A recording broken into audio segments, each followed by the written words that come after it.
हरे कृष्णा। तो अगर मेरा उच्चारण गलत है, खास करके मंत्र उच्चारण करने का या हरे कृष्णा महामंत्र या कोई भी मंत्र है या श्लोका उच्चारण करने का, श्लोका को पाठ करने का, इसमें अगर मेरा उच्चारण गलत है तो क्या होगा? कुछ इसमें कुछ परिणाम है या कुछ गलत है? हाँ, खास करके बहुत सारे लोग टेंशन में है कि जब भी हम लोग जप करते हैं हरे कृष्णा महामंत्र, तो समझो अगर हमने गलत से प्रोनाउंसिएशन किया, कृष्णा को कृष्णा बोलते या राम को रमा या रामो बोलते हैं, तो उसमें कुछ दुष्परिणाम होते कि नहीं? तो ये संदर्भ में एक बार शिष्य ने शिला प्रभुपाद को भी पूछा था कि जैसे अ, चीन का भक्त लोग जो है उनको र नहीं आते और ल आते, तो हाले क्लिस्ना बोलते हैं। और जो रशियन लोग हैं उसका र बहुत काफ़ी स्ट्रांग है, तो बोलते हरे कृष्णा। तो ये सब चलते कि नहीं चलते? तो शिला प्रभुपाद ने एक बार कहा कि don't worry, God know who is calling. भगवान जानते हैं कौन पुकारे हैं। सो आजकल कलयुग में किसी का उच्चारण शुद्ध नहीं है, कोई बैकग्राउंड नहीं है संस्कृत पंडित या कोई जन्मे से कुल में ये सब सीखा किया गया है नहीं है। तो फिर भी भक्ति का क्या भावना में वो मेन फोकस है, हमारा इंटेंशन किसको पुकारे, किस चीज़ के लिए, वो इम्पोर्टेंट है। उल्टा अगर हम देखेंगे, कर्मकांड का विधि जो है, जो शास्त्र का कर्मकांड का विधि विधान जो है, वो उच्चारण के ऊपर बहुत स्ट्रेस किया गया है। अ, जैसे अगर कोई यज्ञ करने का, हवन करने का, जब भी मंत्र उच्चारण करते वो बराबर उच्चारण करना ही चाहिए। अगर गलत करेंगे तो उसका दुष्परिणाम हो जाता है।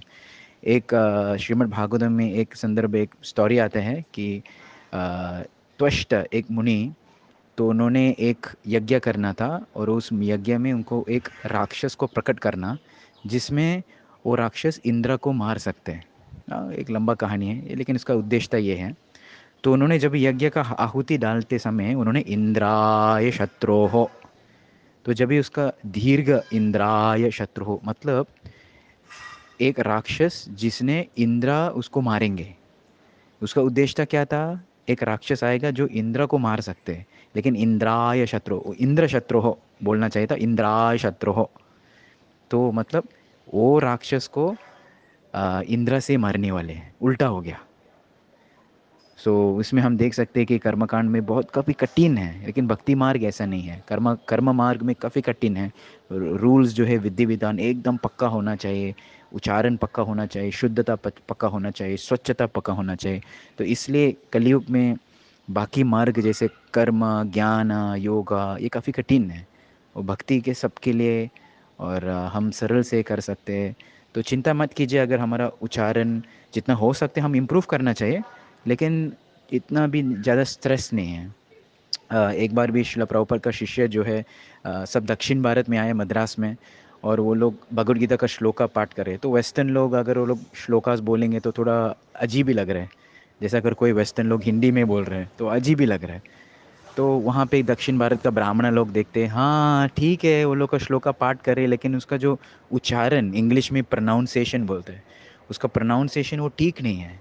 तो शिला प्रभुपाद ने तुरंत कहा, भले उनका प्रोनाउंसिएशन या उच्चारण ठीक नहीं है, लेकिन उनका रिनाउंसिएशन मतलब वैराग्य, उनका वैराग्य जो है वो बहुत उच्च है। क्योंकि ये भले आप लोग दक्षिण भारत का ब्राह्मण है, लेकिन चाय कॉफ़ी पीते हैं।